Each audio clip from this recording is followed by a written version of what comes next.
군자는 먼저 자기 자신부터 소중히 여긴다. 언젠가 라디오에서 들었던 재미난 이야기 하나가 떠오른다.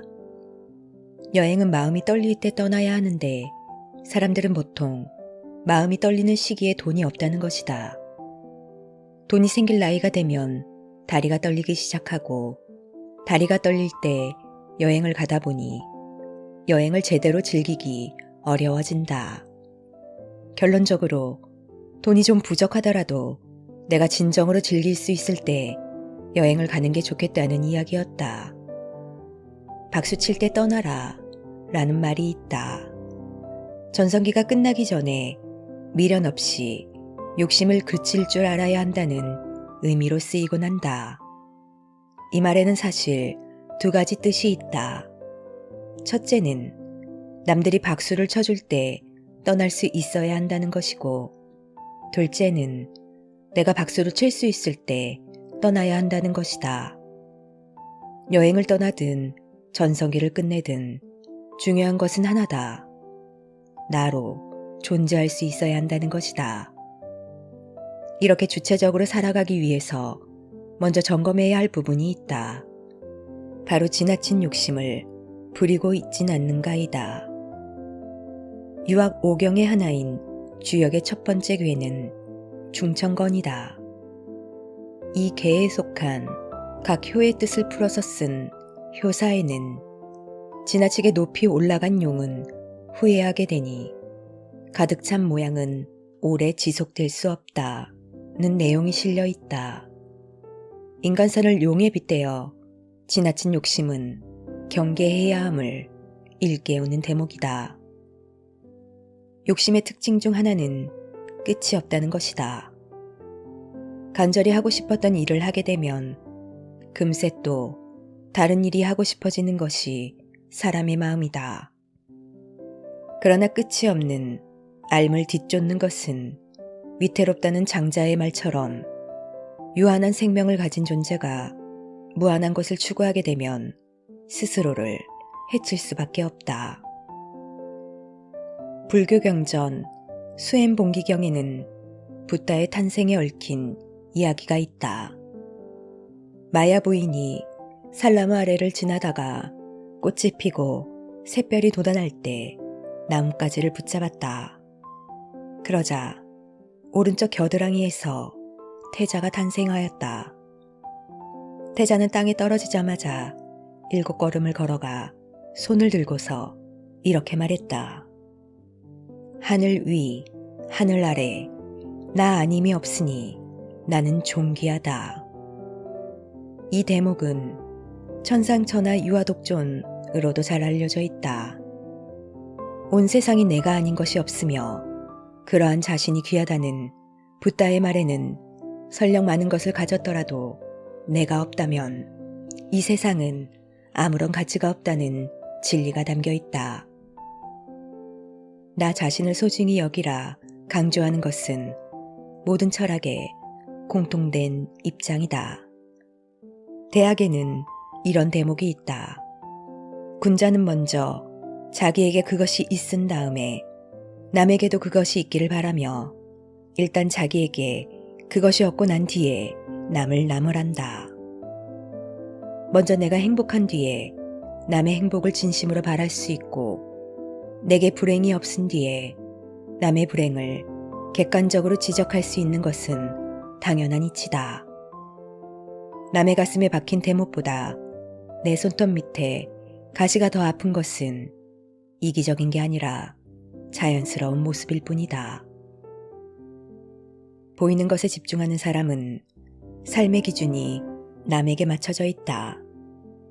하지만 잘 보이고 싶은 마음이 채울 수 없는 욕심이라는 사실을 아는 사람은 내 욕심을 덜어내는 일에 힘쓴다. 끝없는 욕심에 사로잡힌 사람은 늘 불행하며 자주 타인을 불편하게 만든다. 그러므로 불행한 사람으로 가득한 세상은 불안정해진다. 반면 욕심을 비우고 만족할 줄 아는 사람은 스스로 행복하며 타인에게도 기쁨을 줄 수 있다. 이런 사람으로 가득한 세상은 편안해진다. 공자께서 말씀하셨다. 해가 추워진 연후에야 소나무와 측백나무가 나중에 돋보인다는 것을 알 수 있다. 날이 추워진 뒤에야 소나무와 잣나무가 돋보이듯이 내가 희미해진 다음에야 내가 얼마나 소중한지를 알게 된다. 공자는 삶에서 정말 중요한 것이 무엇인지 질문한다. 추위는 어려운 고비와 시련을 상징한다. 인생의 가장 큰 시련은 나를 잃었을 때 닥쳐온다. 나로 태어나 나로 살아가는 사람은 무엇이든 해낼 수 있다는 희망이 있다. 하지만 세상을 다 얻어도 나를 잃으면 아무 소용이 없다. 순임금이 천하를 자주지백에게 맡기려 하니 자주지백이 말했다. 나는 마침 우울증에 걸려 있어서 그 병을 치료하고 있는 중이라 천하를 다스릴 틈이 없습니다. 자화자가 말했다. 만일 어떤 서양문에 왼손으로 이것을 잡는 사람은 오른손이 없어지고 오른손으로 이것을 잡는 사람은 왼손이 없어지지만 어쨌든 이것을 잡는 사람은 반드시 온 세상을 차지하게 될 것이다 라고 쓰여 있다면 아무도 감히 그 서양문을 잡으려 하지 않을 것이다. 이렇게 볼 때 두 팔은 온 세상보다도 더 중요한 것이다. 자주지백은 온 세상을 얻는 것보다 내가 우울하지 않은 것을 더 중요하게 여겼다. 위나라의 현인이었다고 전해지는 자화자 역시 세상을 차지하는 것보다 자신의 두 팔이 더 중요하다고 말한다. 이들이 천하를 마다한 까닭은 같다. 조건과 상황에 관계없이 있는 그대로의 나를 예뻐해주고 사랑해줄 수 있는 존재가 나 자신밖에 없음을 잘 알고 있었기 때문이다. 노나라에 숨어 살았다는 현인 안압은 진실한 도로서 나를 돌보고 그 나머지로서 국가를 돌보고 그 찌꺼기로서 천하를 돌보는 것이다 라고 말했다. 먼저 나를 돌볼 줄 아는 사람만이 남은 에너지로 조직과 공동체를 살리며 세상을 이롭게 한다. 하지만 세상을 변혁하겠다는 꿈을 꾸며 무턱대고 조직과 공동체에만 헌신하는 사람은 오래지 않아 자신을 잃어버린다. 양주는 장자와 비슷한 시대를 살았던 인물이다.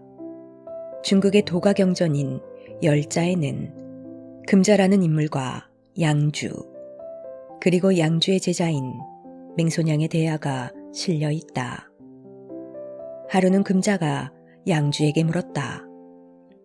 당신의 몸에서 털 한 가닥을 뽑아서 온 세상을 도울 수 있다면 당신은 그렇게 하겠습니까? 양주는 금자의 물음에 대답하지 않았다. 금자가 양주에게 아무런 대답을 듣지 못하자 맹손양이 스승인 양주를 대변했다. 당신은 아무래도 우리 선생님의 마음을 이해하지 못한 듯합니다. 제가 대신 말씀드리지요. 만일 당신의 살갗을 손상시켜서 많은 돈을 얻을 수 있다면 당신은 그렇게 하겠습니까? 금자는 그렇게 할 것이라고 대답했다. 맹손양이 다시 물었다. 만일 당신의 몸 한마디를 끊어내서 한 나라를 얻을 수 있다면 당신은 그렇게 하겠습니까? 금자는 할 말을 잃고 가만히 있었다. 맹손양이 말했다. 털 한 가닥은 살갗보다 작은 것이고 살갗은 몸 한마디보다 작은 것입니다. 하지만 털 한 가닥이 모여서 살갗을 이루고 살갗이 모여서 몸 한마디를 이룹니다. 털 한 가닥은 몸 전체로 보았을 때는 10,000분의 1밖에 되지 않지만 그렇다고 어떻게 털 한 가닥을 가볍게 여길 수 있겠습니까? 양주의 사상은 위아주의로 잘 알려져 있다. 위아란 나를 위한다는 뜻이다. 위아주의와 이기주의는 다르다. 이기주의가 남들이 어떻게 되든 말든 내 이익만 챙기는 것이라면 위아주의는 먼저 나 자신을 잘 챙기는 것을 의미한다. 양주가 먼저 나 자신을 잘 챙기라고 충고하는 이유는 내가 없으면 남도 없고 내가 없다면 이 세상도 아무런 의미를 지닐 수 없기 때문이다. 유명한 수구의 구슬로서 천길 높이의 참새를 쏘았다면 세상 사람들은 반드시 그를 비웃을 것이다. 그가 사용하는 것은 귀중한 것인데 그것으로 구하려는 것은 보잘것없기 때문이다. 남을 위해 나를 쏘아 올리는 일은 많은 현대인들이 당착한 현실이다. 일주일에 하루 정도는 나 자신에게 오롯이 관심을 기울이고 스스로를 잘 보살필 수 있어야 한다. 하루를 마치며 자연스레 늘어지는 느낌을 받는 까닭은 당장 내일이 되면 다시금 쏘아 올려져야 할 높이가 있기 때문이다. 이 높이는 내 욕심에 비례한다. 현명한 사람은 자신의 분수에 맞는 높이를 설정하여 나를 보전한다. 그러나 지혜롭지 못한 사람은 닿지 못할 높이로서 나를 쏘아 올리기를 반복한다. 그러다 보면 어느새 닳아 없어진 나는 겨울이 되어 앙상해진 나무가 늘 푸른 소나무와 잣나무를 불어하듯 후회하게 될 것이다. 멀리 쏘려면 힘껏 당겨야 하고 힘껏 당긴 뒤에는 힘을 비축할 시간이 필요함을 기억하자.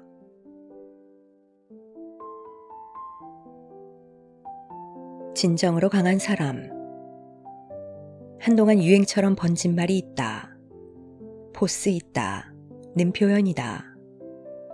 보통 이런 말은 힘이 있어 보인다는 의미로 받아들여져 듣는 사람은 흡족해하기 마련이다. 포스란 말 그대로 힘을 의미한다. 정확히 말하면 겉으로 드러나는 힘, 즉 외력이나 물리력을 뜻한다. 같은 힘이라도 내면의 힘을 지칭할 땐 에너지라는 표현을 쓰는 것이 더 합당하다. 동양인은 예로부터 외력과 내력을 구분해왔다. 이 둘의 구분은 노자의 진술을 통해 가장 명백하게 드러나는 듯하다. 남을 이기는 사람은 힘이 센 것에 불과하지만 자신을 이기는 사람은 진정한 강자다. 유력한 사람과 강한 사람은 다르다. 유력한 사람은 포스 있는 사람임에 틀림없다. 하지만 유력함이 강함을 보증하지는 않는다.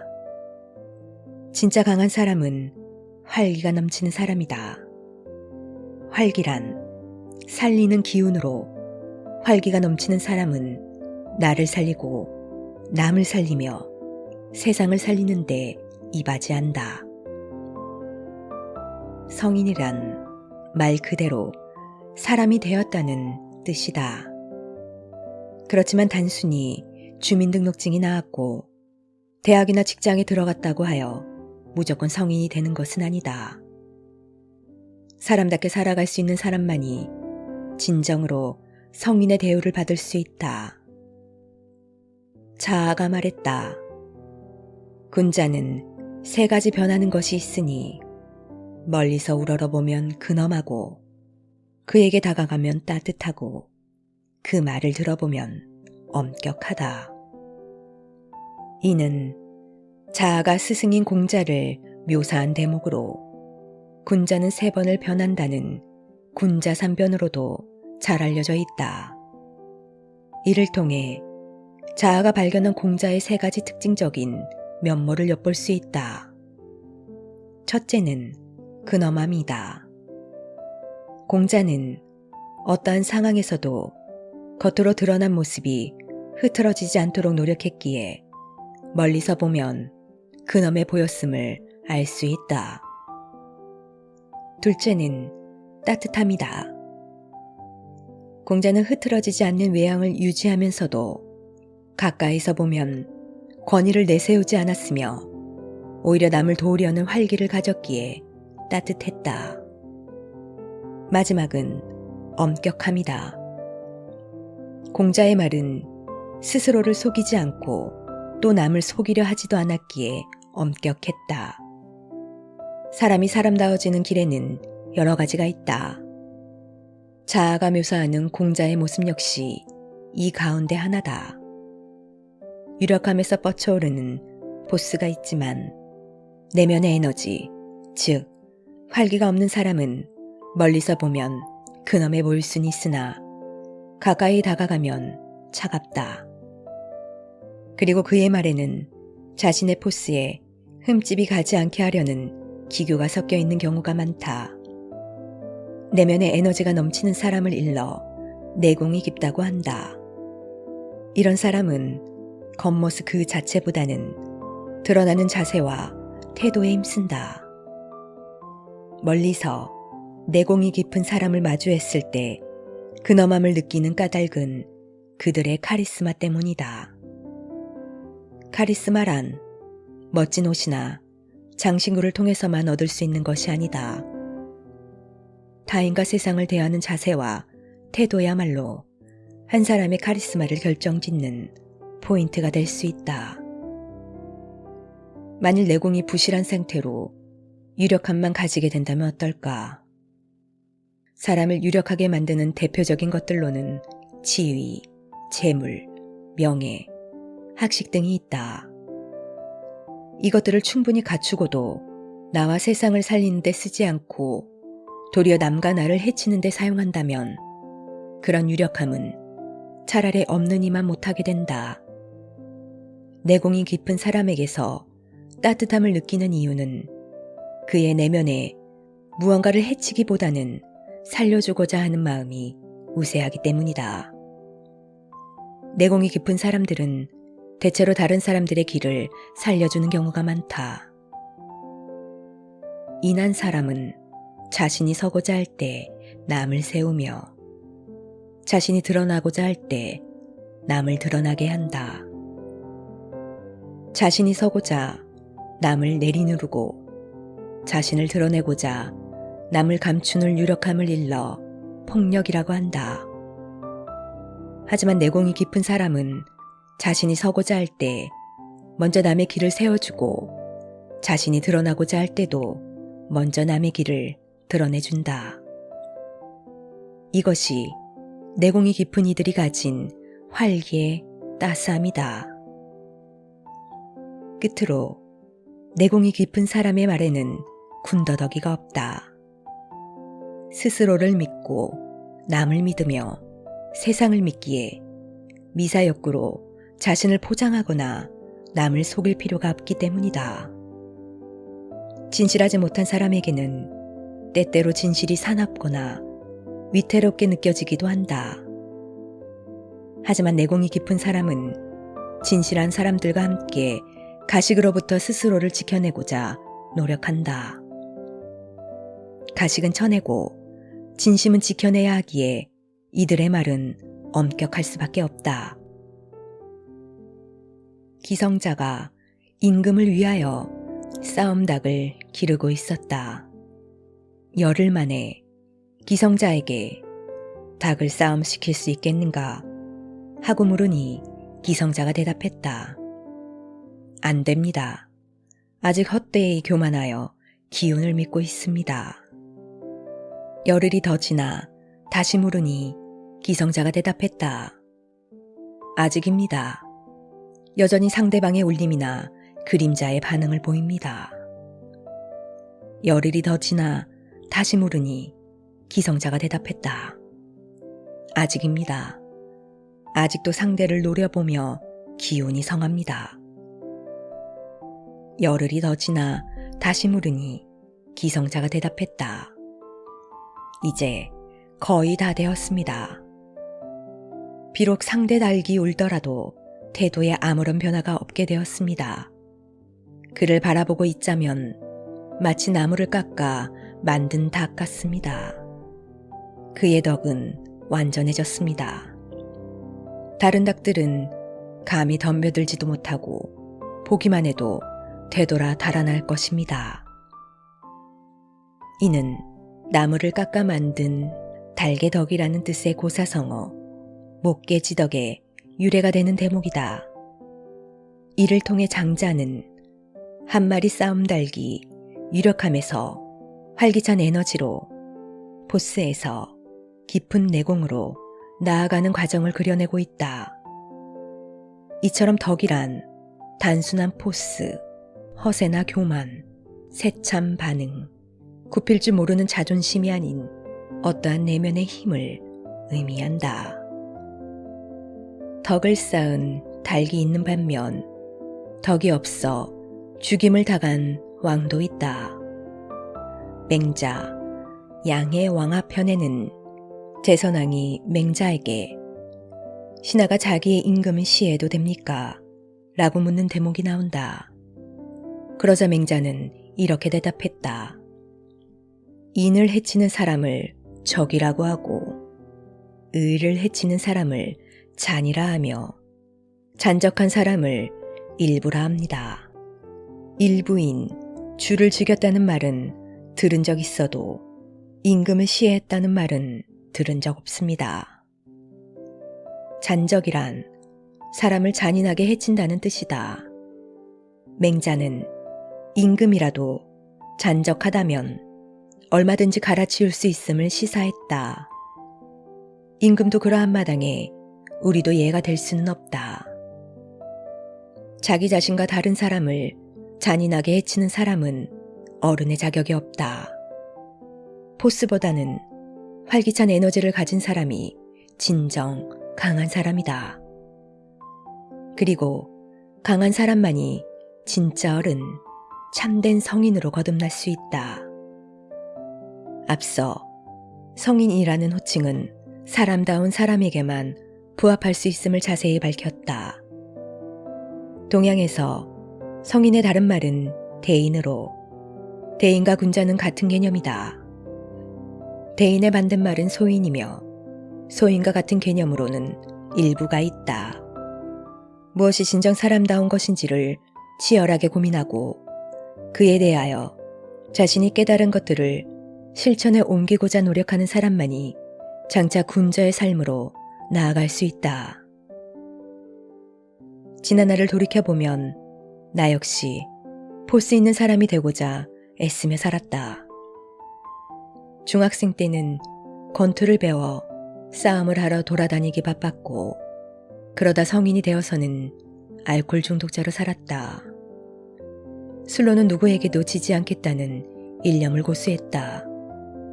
하지만 그럴수록 삶에서는 활기가 사라져갔다. 결국 알코올 중독자로 살았던 10년 동안 나를 해치고 남을 해치고 또 세상을 해쳤을 뿐이다. 사람답게 살고 싶은 사람이라면 누구나 근엄함을 잃지 않으면서도 따스함을 전달하고 싶어 한다. 또 명확한 말로 자신의 의사를 전달하고 싶어 한다. 군자삼병과 목계지덕을 통해 우리는 남과 나 자신 그리고 세상을 대하는 태도와 자세를 진중하게 살펴보아야 한다. 이로써 활기를 되찾아 진심 어린 삶을 살아가는 사람은 모두 사람답게 살기 위한 노력을 멈추지 않을 수 있다. 그 노력 끝에는 세상에 좋은 에너지를 전하는 진정한 성인으로서의 내가 있을 것이다.